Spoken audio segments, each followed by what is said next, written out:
In this gripping episode, Parker and Mitchell embark on yet another thrilling adventure, this time searching for new gold mining locations. Their quest brings them to Alaska, where they have high hopes for a successful season. The sellers assure Parker and Mitchell that the area is rich in gold, prompting questions about the history of the previous mining company that once operated here. Why did they abandon this vast treasure? Is the site truly as promising as the sellers claim?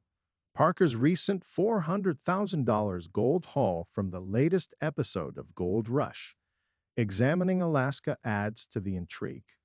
Parker Schnabel had to reconsider his plan to mine in Alaska, 20 miles north of Fairbanks. To assist him, he's called on his trusted right-hand man, Mitch Blasky. As they journey to the claim, Mitch questions Parker's decision to search for gold in Alaska. Parker explains that while the gold may be deeper, the area is far richer than where they are currently mining, making it a potentially worthwhile trade-off. Last year, Parker discovered a pay streak 4 times richer than his Yukon claims, while drilling test holes through dense clay ground. However, digging deep is not feasible due to a 4-month delay in the wash plant he designed for this terrain. Upon arriving at the claim, Parker and Mitch meet Alora, the daughter of the claim owner, and her husband. They exchange greetings before getting down to business. Parker needs to convince Mitch of the claim's potential. Parker believes that Alora and her husband must persuade Mitch, who is notoriously skeptical, that mining in Alaska is a viable venture.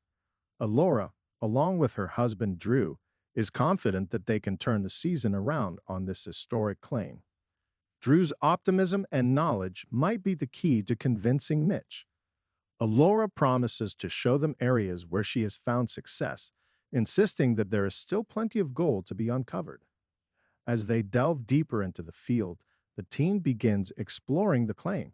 Mitch spots an old dredge and wonders what it might be.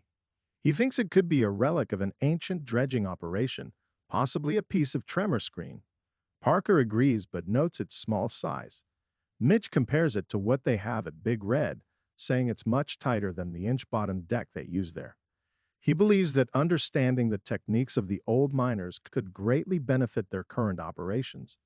Based on her field experience, Alora suggests that the previous miners may have left behind larger gold that could still be theirs for the taking. Mitch agrees. Led by Alora, they explore an area first mined in the early 1900s. Parker examines some soil further into the claim, hoping to find traces of gold, but comes up empty. Mitch predicts that the area is filled with drift tailings. Alora confirms this, explaining that they had drilled multiple holes, revealing that the entire area is composed of drift tailings. Despite not finding gold in the first pan, Parker and Mitch remain unfazed, as they have encountered this situation many times before. Alora agrees, somewhat sarcastically, acknowledging the difficulty of finding gold. Nonetheless, Mitch continues to piece together the activities of the previous miners at the dredge site, concluding that everything was transported up through shafts. Alora then shares her knowledge, explaining that before the dredges arrived, this area was drift mined, indicating that there is still a layer that could contain gold. Mitch quickly understood how veteran miners had dug down to reach the gold-rich layer. The older miners had excavated shafts up to 100 feet deep through permafrost-like material, stopping just above bedrock.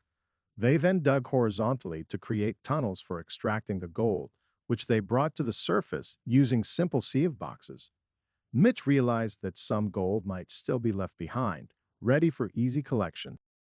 Parker and Mitch grew more optimistic about finding gold at the claim, hoping it could still be profitable. While panning for gold, Parker noticed old sieve boxes, possibly a century old. He found nothing and called Alora for help. Alora pointed to a mound with a birch tree, suggesting it could indicate gold in the tailings. She led them to the spot, and after digging, Mitch handed her a pan filled with dirt.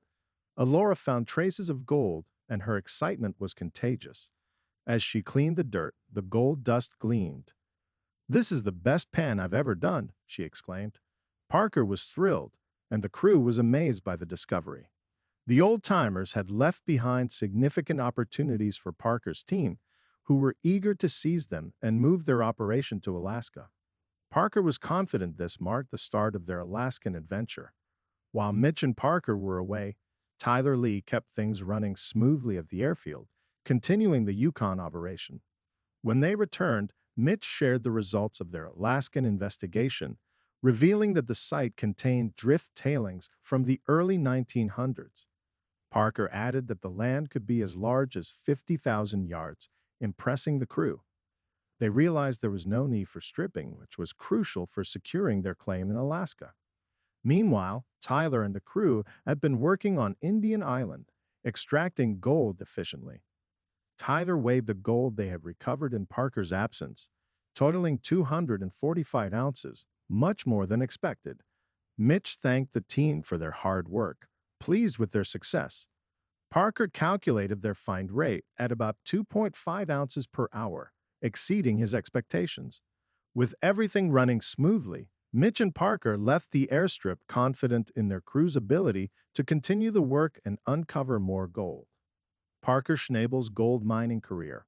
Parker Schnabel has built his fortune through gold mining, managing the family business, Big Nugget, since he was 16.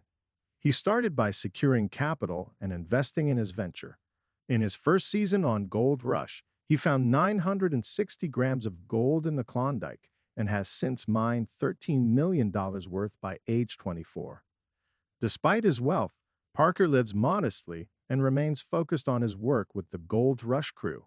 Royalties in gold mining. Mining companies must pay royalties to government entities based on the minerals extracted and their sale value. Royalties can be either gross, based on total mineral value without deductions for production costs, or net, which allows deductions for these expenses. After investing heavily in mining operations, companies often face a 3% net profit royalty in places like Alaska. These companies also contribute to local economies through property taxes and other financial obligations. Feel free to share your thoughts in the comments, and don't forget to like and subscribe for more videos. See you soon.